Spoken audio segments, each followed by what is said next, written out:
और जब आप बोलते हैं और पवित्र आत्मा आपके अंदर होता है, जैसा आप बोलते हैं वैसा हो जाता है। आप सुपर ब्लेस्ड हैं, इस्तेमाल होने के लिए तैयार हैं। आप सुपरस्टार के भी सुपरस्टार होंगे जल्दी यीशु के नाम में। तुम आम नहीं हो, तुम फ्यूचर के स्टार हो, सुपरस्टार हो। मैंने तुम्हें कभी झूठ नहीं बोला। मोर फास्टिंग, मोर प्रेयर। लोग कहते हैं कि राजा बड़ा नहीं होता, कौन बड़ा होता है? प्रजा। नेता बड़ा नहीं होता, लोकतंत्र में कौन बड़ा होता है? लोग बड़े होते हैं। लेकिन मेरा मानना अलग है। मेरा यह मानना है वो लोग सबसे बड़े होते हैं जो प्रार्थना करने वाले और उपवास करने वाले होते हैं। क्योंकि जो बिना प्रार्थना और उपवास वाला है वो तो कुछ एक आध कुछ जाके कर आएगा, कुछ थोड़ा बहुत। लेकिन जब एक व्यक्ति भी प्रार्थना और उपवास वाला है, वो लाखों चीजों का रिजल्ट चेंज कर सकता है।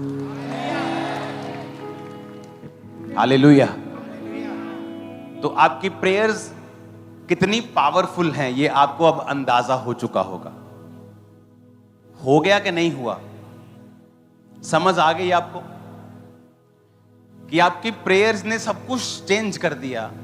आपको अंदाजा हो गया होगा कि मेरी प्रेयर्स सचमुच परमेश्वर सुनता है उसे।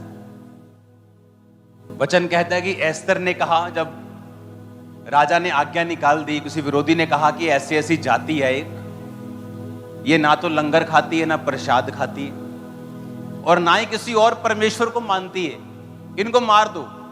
राजा ने कहा अच्छा, ऐसी प्रजा हमारे बीच में है। कहता हाँ राजा, हो सकता है कल को तेरे खिलाफ खड़े हो जाएं। कहता ठीक है, तू क्या चाहता है? उसने कहा मैं चाहता हूं कि तू इन्हें मार दे। राजा ने अंगूठी दी और कहा जो तेरा दिल करता तू कर ले। पढ़ा है बाइबल में? अपने हाथों को उठाओ, बाइबल को उठाओ, बोलो जो वचन मैं सुनूंगा 100 गुना फलों को लेके आऊंगा।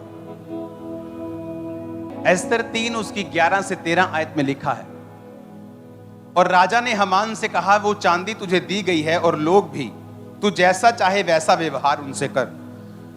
क्यों उसी पहले महीने के 13वें दिन को राजा के लेखक बुलाए गए। हमान की आज्ञा के अनुसार राजा ने सब अधिपतियों, प्रांतों के प्रधानों, देश देश के लोगों के हाकिमों के पास चिट्ठियां लिखी छाप लगाकर।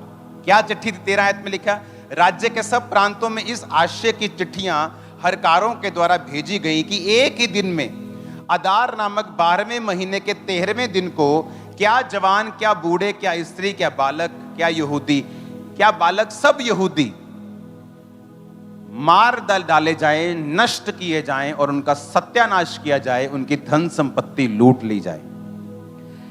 एस्तर 4 उसकी 1 आयत में लिखा है, जब मोर्दके ने जान लिया कि क्या क्या आज्ञा निकली है, तो वो वस्त्र फाड़ कर, टाट पहनकर, राख डालकर नगर के मध्य जाकर ऊंचे और दुख भरे स्वर से चिल्लाने लगा। तब मोर्दके ने एस्तर के पास कहला भेजा। ये एस्तर जो रानी थी, मोर्दके की एक तरह की बेटी थी, उसकी दूर की बहन जो उसने पाली थी, और वो रानी बन गई थी उसी की कृपा से, क्योंकि वो उसका मेंटर था।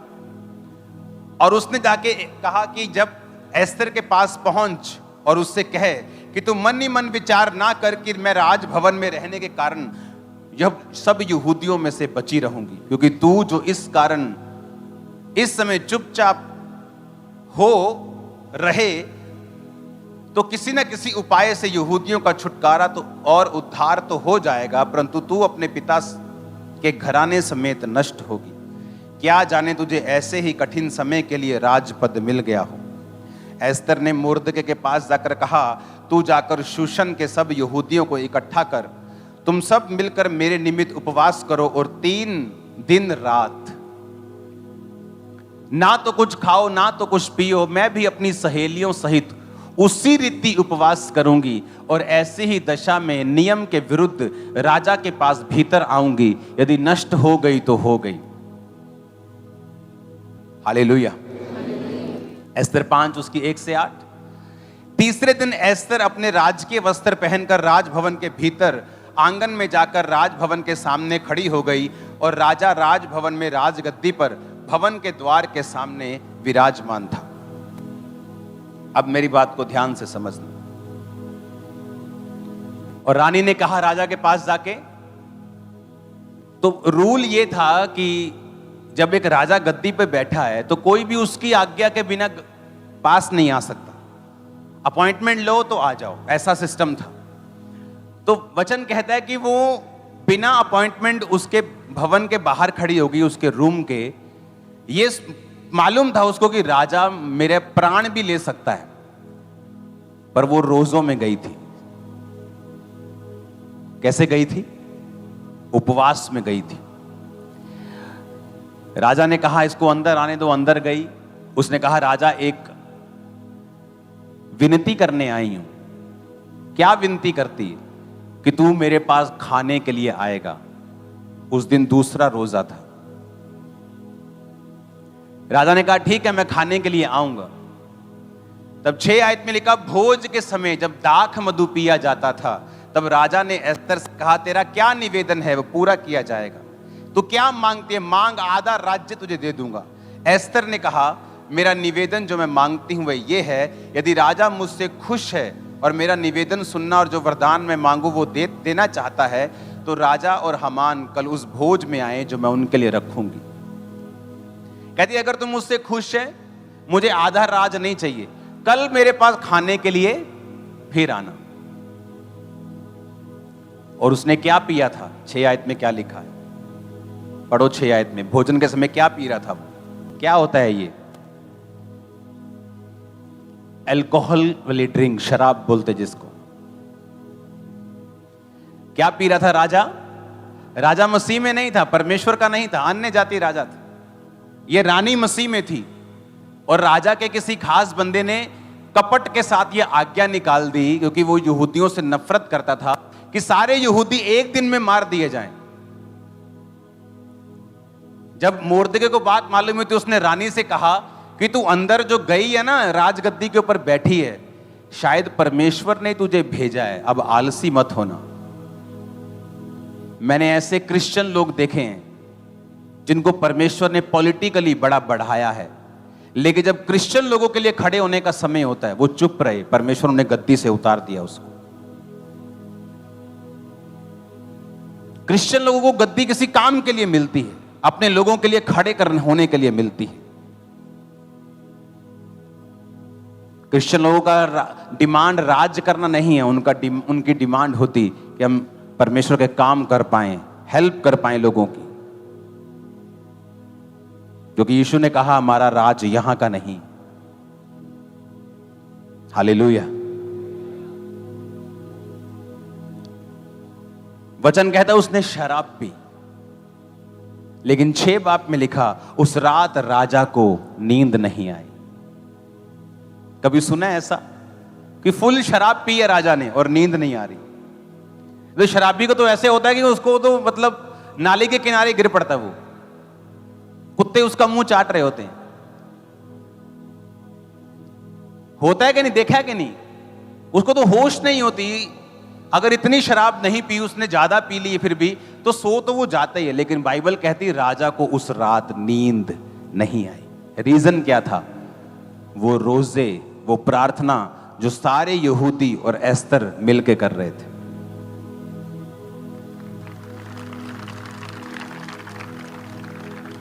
नेचर के खिलाफ, एटमॉस्फेयर के खिलाफ परमेश्वर ने काम किया। जबकि उस रात वो क्यों लिखा वचन में कि वो दाख मधु पी के गया? इसका रीजन है लिखने का कि वो फर्मेंटेड, वो अल्कोहल वाली ड्रिंक्स पी के गया, ताकि ये मालूम हो कि उस रात नींद ना आने का कारण क्या है। ऐसा नहीं लिखा कि कॉफी पी के गया कि भाई साहब कॉफी पी ली नींद नहीं आई, कि चाय ज्यादा पी ली तो कप नींद नहीं आई। लिखा वो शराब पी के, मदिरा पी के, दाख मधु पी के। दाख मधु और दाख रस फर्क है। जहां दाख मधु आया वो स्ट्रॉन्ग ड्रिंक पी के वो गया, लेकिन उस रात नींद नहीं आई। शराब पी के भी नींद नहीं आई।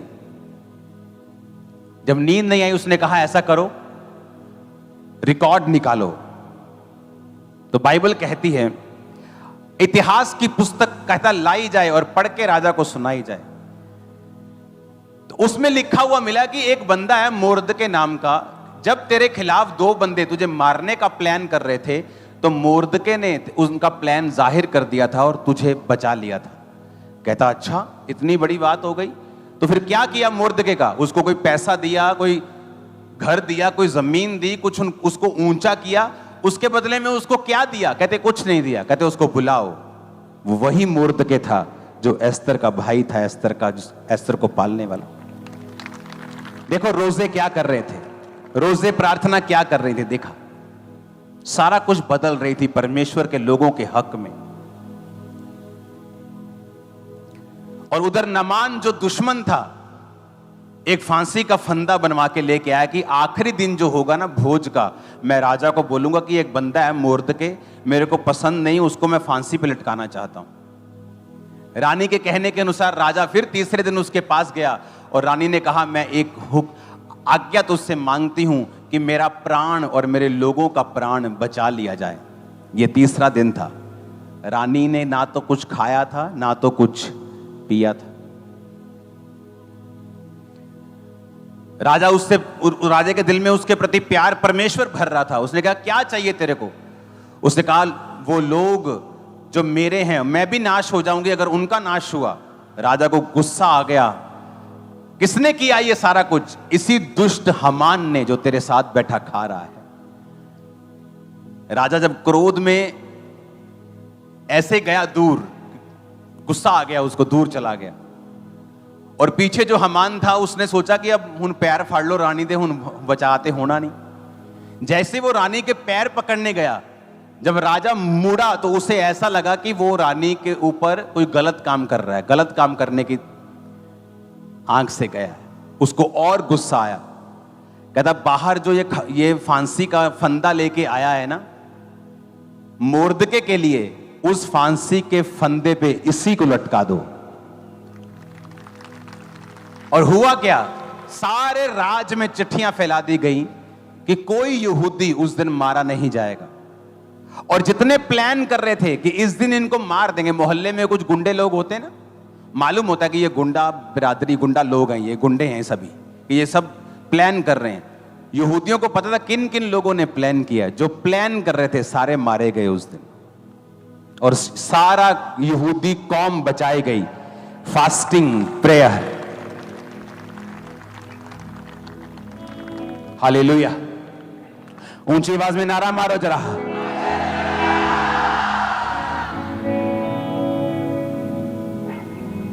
मेरी लाइफ का जब छुटकारा नहीं हो रहा था एक चीज से, मैंने 8 घंटे रोज प्रेयर्स की। 8 घंटे दुखी हो जाता था प्रेयर कर करके। मैं इतनी प्रेयर सोचता कि सही है भी है कि नहीं है, शक आता था दिमाग में। लेकिन आप छुटकारा चाहते हैं आधे घंटे की प्रार्थना से। आपका केस इतना बड़ा है, मेरा हस्बैंड मुझसे बात नहीं करता, मेरी फैमिली खराब है, हमारा फाइनेंस खराब है। प्रेयर कितनी है जी? आधा घंटा। जब 3 दिन रात रोजे रखे, पानी नहीं पिया, परमेश्वर ने राजे का मन बदला। नींद नहीं आई, इतिहास की पुस्तक निकाली गई, हर एक चीज उनके फेवर में चलती गई।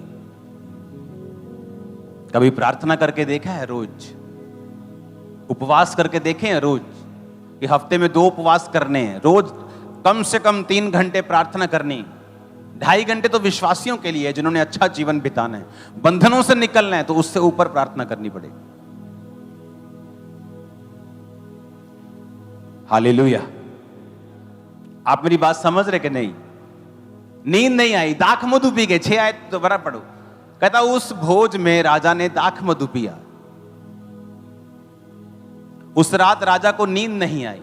भोज के समय दाख मधु जब पिया जाता था तो राजा ने एस्तर से कहा तेरा क्या निवेदन है? ऐसा भी तो लिख सकती थी बाइबल कि भोजन के समय राजा ने कहा तेरा क्या निवेदन है, लेकिन दाख मधु का जिक्र किया गया है स्पेशली। यह राजा मसीह में नहीं था, परमेश्वर को नहीं मानता था, ये बताया गया कि वो शराब पी रहा था उस समय, उसके बावजूद भी उस रात उसको नींद नहीं आई। आपको क्या लगता है क्यों नहीं आई?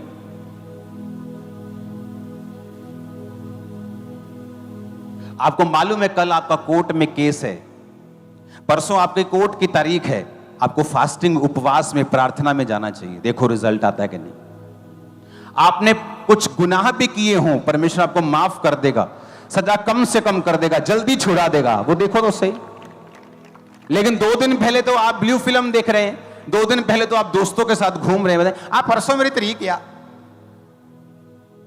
बहुत टेंशन है यार, लाई यार 2 पैग से टेंशन दूर नहीं होगी। लेकिन जो आत्मिक लोग हैं उन्हें मालूम है कि ये मसला भी खड़ा हो रहा है, ये मसला खड़ा हो रहा है, मुझे प्रेयर करनी, ये प्रॉब्लम खड़ी हो रही, मुझे प्रेयर करनी, मेरी लाइफ में ये छुटकारा नहीं आ रहा, मुझे प्रेयर करनी, मेरी फैमिली में उद्धार नहीं आ रहा, मुझे प्रेयर करनी,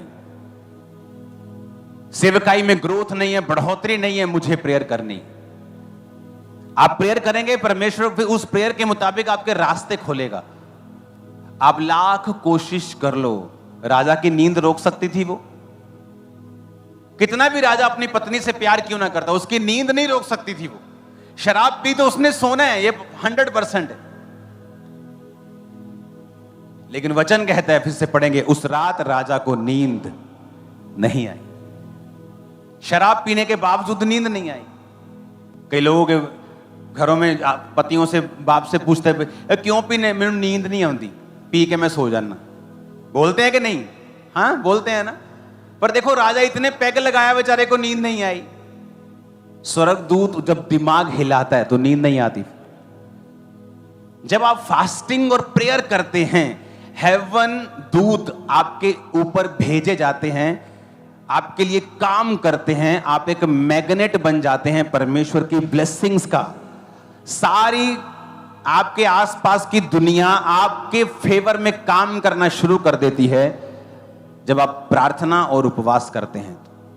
एक पाप में घुसा हुआ बंदा और बंदी प्रार्थना नहीं कर सकते। उन्हें पता है उनके जीवन में पाप है, उनके जीवन में कमी है, उनके जीवन में रिलेशनशिप्स हैं, गलतियां हैं। वो प्रार्थना करेंगे, उनको मालूम है परमेश्वर सुनेगा नहीं, क्योंकि वचन कहता है अगर तुम मुझसे प्यार करते हो तो मेरी आज्ञाओं को मानोगे। पवित्र बन जिस तरह तरह बुलाने वाला पवित्र है। जब आप पवित्रताई में होंगे और प्रार्थना में होंगे और उपवास रखेंगे, आपकी सुनी जाएगी, 100% सुनी जाएगी। कोई शक नहीं, कोई दो राय नहीं कि आपकी सुनी ना जाए। मसले बड़े बड़े हैं, प्रार्थना छोटी है। मसले बहुत बड़े हैं, बच्चा नहीं हो रहा जी 30 साल से, प्रार्थना कितनी है? आधा घंटा।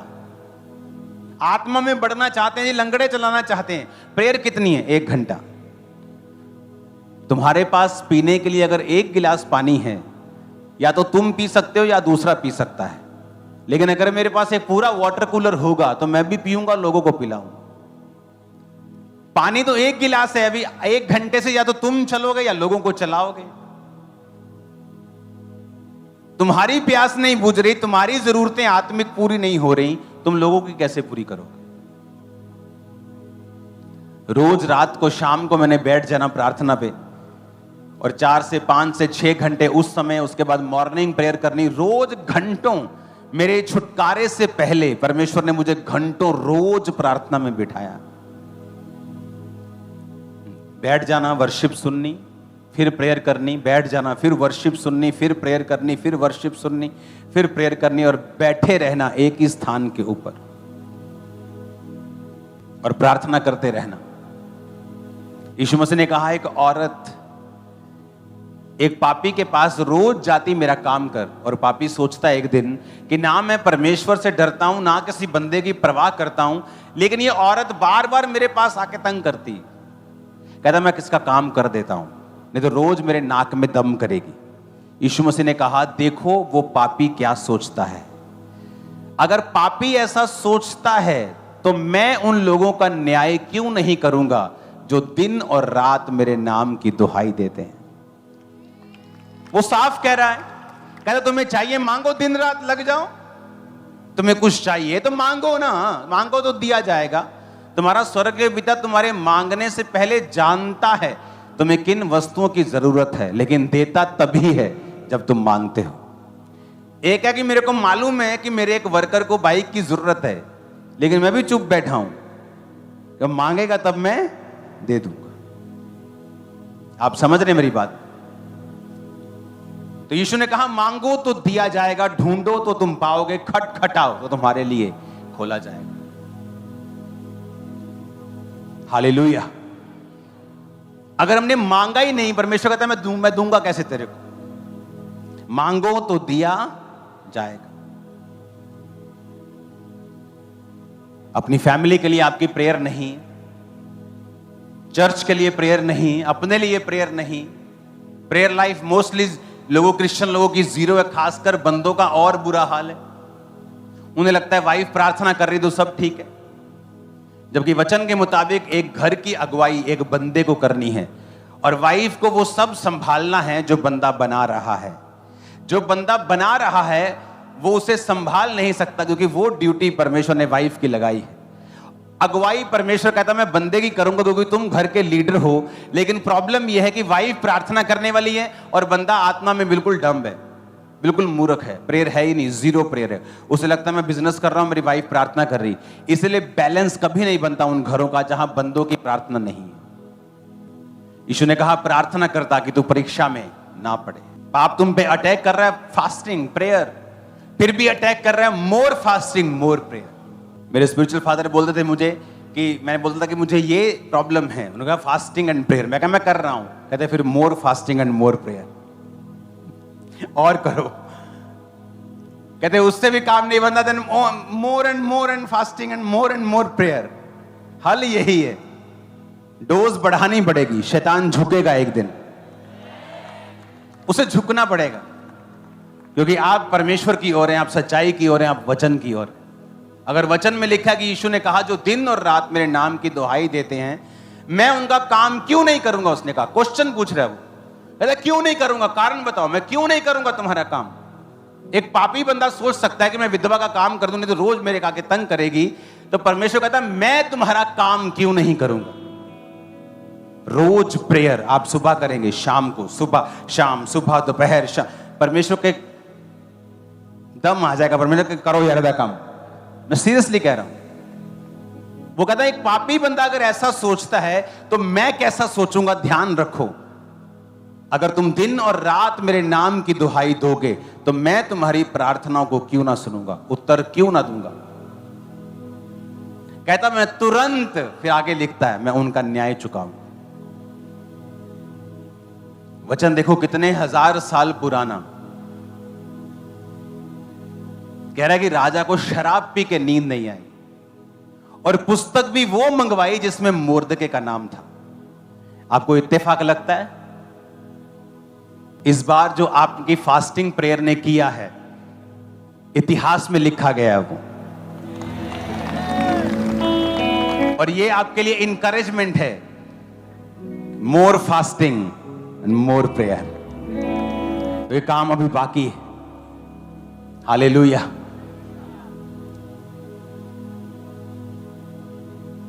अपने पड़ोसी को बोलो प्रार्थना कर, फिर से बोलो प्रार्थना कर ताकि तू परीक्षा में ना पड़े।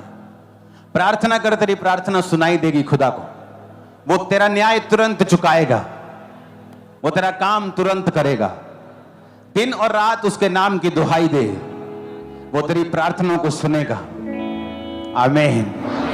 परमेश्वर का एक दास प्रार्थना करता था रोज। जब परमेश्वर उसको उत्तर देने के लिए प्रकट हुए तो परमेश्वर ने कहा मेरी डायरी में लिखा है जिस दिन तूने प्रार्थना शुरू की थी, किस दिन तूने क्या मांगा था, मेरी डायरी पे लिखा है। आज मैं उन सब प्रार्थना का उत्तर देने के लिए धरती पर उतर आया हूं।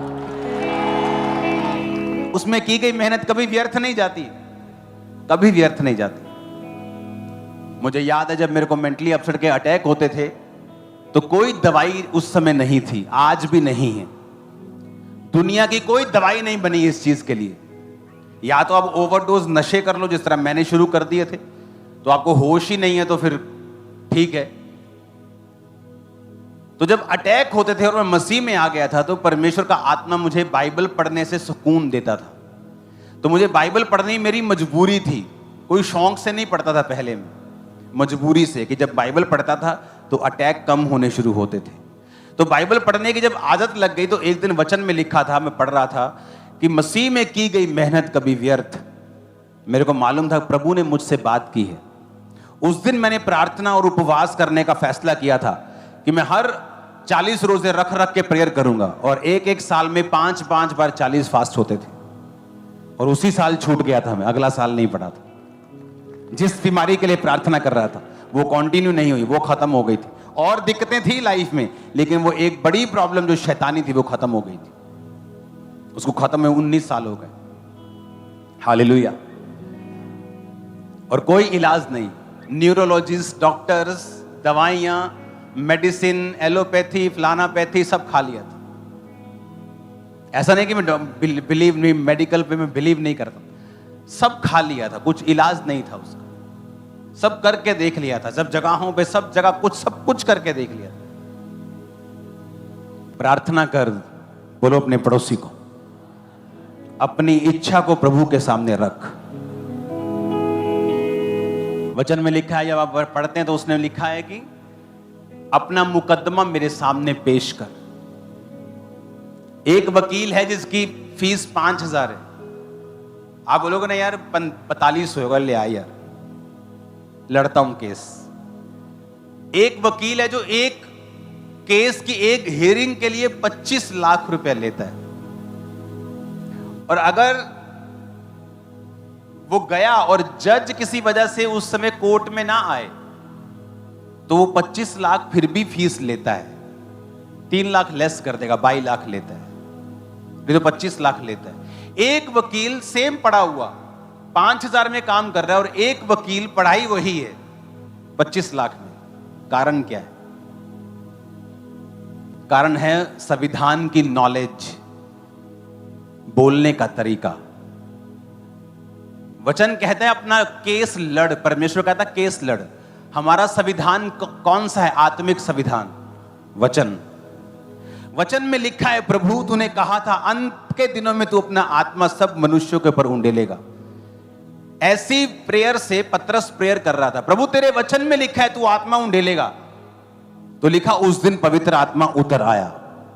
वचन से प्रेयर की गई थी, कोई इत्तेफाक नहीं हुआ था कि प्रभु की मर्जी है। आज वचन से प्रेयर हुई थी।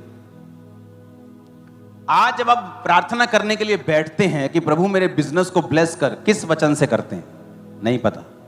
एक औरत जब बच्चा लेने के लिए प्रार्थना करती है, कहां लिखा है वचन में कि परमेश्वर आपको बच्चे का वरदान देगा? नहीं लिखा। एक यूथ को पता है कि कहां लिखा है वचन में कि वो आपको पढ़ाई में एक्सीलेंट करेगा और जहां आप जाएंगे आपको फेवर देगा? कहां लिखा है? नहीं पता।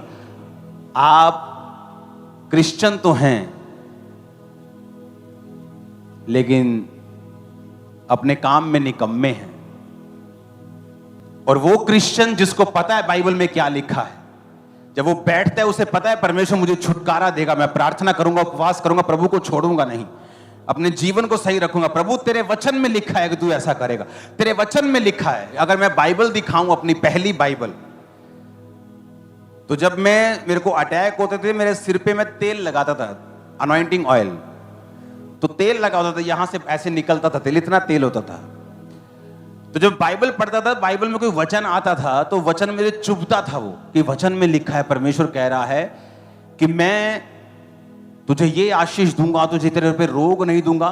तो मैं कहता परमेश्वर ने ये लिखा है, क्योंकि मैं अन्य जातियों से आया हूं।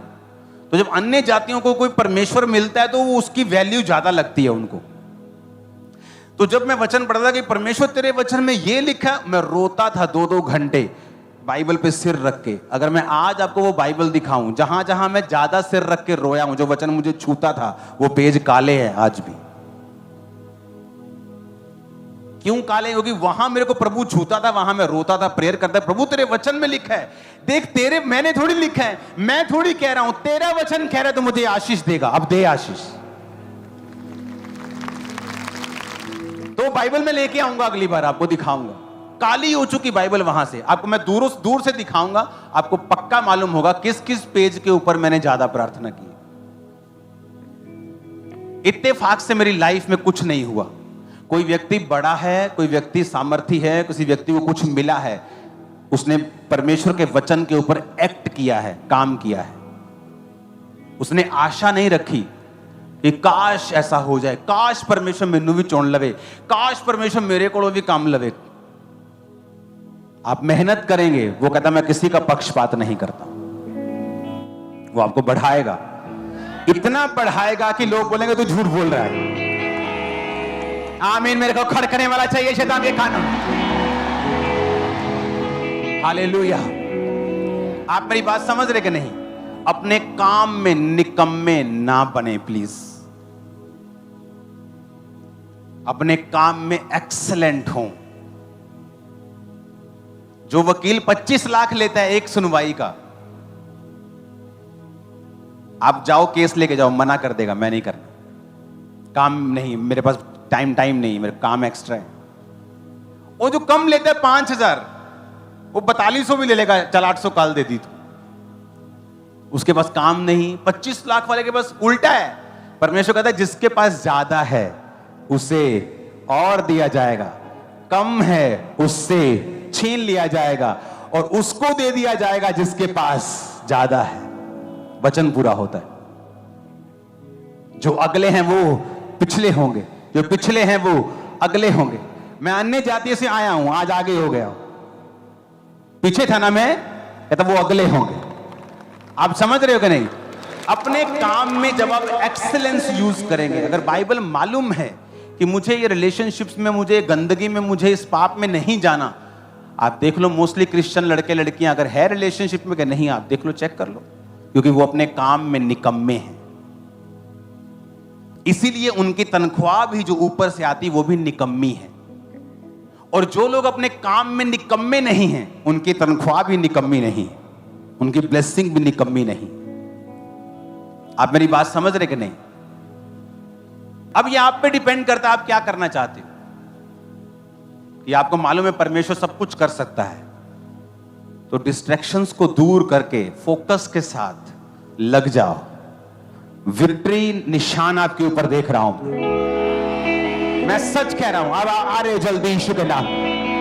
मैंने कहा तुम आ रहे हो यीशु मसीह के सामर्थी नाम में, यीशु के नाम में तुम आ रहे हो टेस्टिमनीज के साथ। Hallelujah, hallelujah. और ये पॉसिबल है, मैं आपको बता रहा हूं। आपने गलतियां की हैं, वो माफ कर देगा, फिर से आपको खड़ा कर देगा, आपको साफ कर देगा, कोई प्रॉब्लम नहीं होगी आपको। परमेश्वर भूल जाएगा आप कैसे थे, वो आपको नया जीवन देगा। जब साइकिल चलाते लोग गिरते हैं तो साइकिल चलाना छोड़ नहीं देते। डोंट वरी, आगे बढ़ो, कुछ बेस्ट तुम्हारे लिए रखा हुआ है। आमीन ऊंचे वाला चाहिए चर्च। मैंने कहा आमीन ऊंचे वाला चाहिए चर्च। करंट खुदावन का आएगा तुम्हारे सिरों के ऊपर, तुम परिवर्तित हो जाओगे, कुछ और बन जाओगे। आमीन ऊंचे वाला चाहिए। आमीन। आज से निकम्मे नहीं बनना है, स्ट्रॉन्ग क्रिश्चियन बनना है। तुम एक जना काफी है तुम्हारे नगर को बचाने के लिए। एक, ये तो लाखों, ये तो देखो लग रहा है ये थर्सडे लग रहा है तुमको, ये तो क्रूसेड लग रहा है आज। हाँ, एक बंदा काफी होता है, तुम लाखों में हो। सोचो कितने देश नगर बचा सकते हो। तुम यहां बैठी हो आज, लेकिन तुम्हें नहीं मालूम तुम यूरोप में बेदारी का कारण बनोगे, तुम अमेरिका की बेदारी का कारण बनोगे, तुम कनाडा की बेदारी का भी कारण बनोगे, तुम इंडिया के यूपी की बेदारी का कारण बनोगे, उड़ीसा की बेदारी का कारण बनोगे, महाराष्ट्र की बेदारी का कारण होगे तुम लोग, तुम बंगाल की बेदारी का कारण होंगे यीशु के नाम, छत्तीसगढ़ की बेदारी का कारण होंगे तुम यीशु के नाम, दिल्ली की, हरियाणा की बेदारी का, जम्मू की, कश्मीर की बेदारी का कारण होंगे तुम लोग। मैं बता रहा हूं, तुम्हें लग रहा है कि तुम आम से बैठे हो, क्योंकि तुम्हारी जिंदगी अभी आम सी है। तुम आम नहीं हो, तुम फ्यूचर के स्टार हो, सुपरस्टार हो। मैं देख रहा हूं, मैं तुम्हें कह रहा हूं, मैंने तुम्हें कभी झूठ नहीं बोला है, मैंने बताया है तुमको कहां निकम्मापन काम कर रहा है, बताया है, और कहां तुम जा सकते हो वो भी बताया है। जब मुझे पास्टर लोग आके मिलते थे और मेरी कंडीशन देखते थे तो बोलते थे कि जब तुम जाएगा शीशे के सामने तो बोला कर तू प्रभु का दास है। मैंने कहा यार मैं झूठ थोड़ी बोलूंगा, तू सुपर ब्लेस्ड। मैंने कहा मैं झूठ नहीं बोलूं। कहता नहीं तू बोलेगा, झूठ नहीं है ये विश्वास के शब्द हैं, क्योंकि पवित्र आत्मा आपके अंदर होता है। और जब आप बोलते हैं और पवित्र आत्मा आपके अंदर होता है, जैसा आप बोलते हैं वैसा हो जाता है। आप सुपर ब्लेस्ड हैं, इस्तेमाल होने के लिए तैयार हैं। आप सुपरस्टार के भी सुपरस्टार होंगे जल्दी यीशु के नाम में। आमीन होने वाला चाहिए चर्च।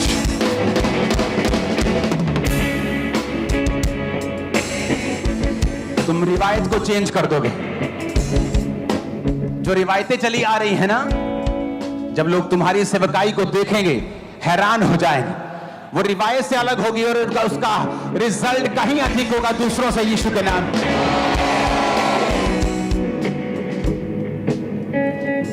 एक सिस्टर गई पास्टर के पास, कहती मेरी शादी नहीं हो रही।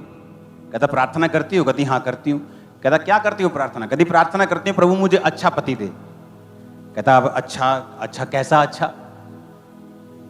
मेरे लिए अच्छा हो सकता है एक टीचर हो, लेकिन तुम्हें टीचर पसंद ना हो। मेरे लिए हो सकता है एक अच्छा इंजीनियर हो, लेकिन तुम्हें इंजीनियर पसंद ना हो। तुम्हें कैसा अच्छा चाहिए? कहती अच्छा परमेश्वर ऐसी प्रार्थना सुनता है? कहता हाँ, परमेश्वर स्पेसिफिक प्रार्थना सुनता है। परमेश्वर अंधे के पास आके बोला क्या चाहिए तेरे को? चेले कहते क्या चाहिए? प्रभु अन्ना की मंगे, अन्ना की मंगे किनिया अखा के एलियनो तुझे पता नहीं तेन दो अखा के एक अखा, अन्ना की मंगे। पर परमेश्वर ने क्या कहा? तुझे, परमेश्वर ने ऐसा बिहेव किया जैसे उसको कुछ मालूम नहीं, क्योंकि वो वचन पे रहने वाला है कि मांगो तो दिया। कहता प्रभु मैं देखने लगूं तेरे विश्वास ने तुझे। कहती अच्छा मुझे स्पष्ट लफ्जों में प्रभु को बताना पड़ेगा। कहता हाँ। घर गई, पॉइंट लिखे, मेरा हस्बैंड लंबा हो, मेरा हस्बैंड ये हो, मेरा हस्बैंड टीचर हो, मेरा हस्बैंड ये हो, मेरा हस्बैंड ऐसा हो, आत्मिक हो, ऐसा हो, ऐसा। 10 पॉइंट पे प्रार्थना करती गई। 10 महीने के अंदर शादी हो गई। सेम हस्बैंड जैसा लिखा था। हमें प्रार्थना ही नहीं करनी आती।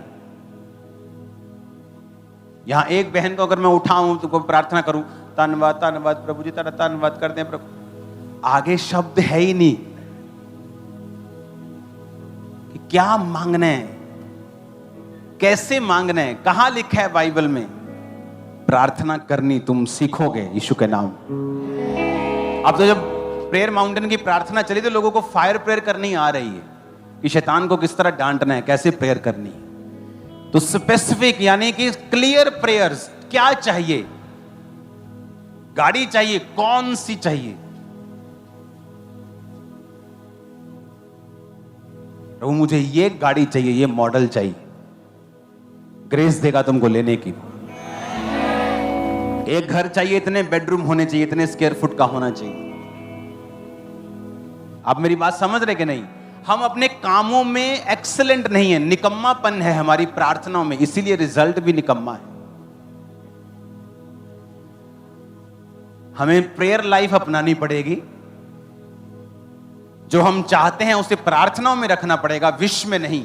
क्योंकि आप जिनी के पास नहीं आए कि जिनी आया और बोला क्या चाहिए, बोले ये चाहिए तो हो गया, अभी 2 रह गई। आप परमेश्वर के पास हो। वो कहता मेहनत का फल तुम्हें व्यर्थ नहीं होगा, मांगो तो दिया। आप ब्लेस्ड हैं यीशु मसीह के नाम में। मैंने कहा ब्लेस्ड हैं यीशु मसीह के नाम में। Hallelujah hallelujah.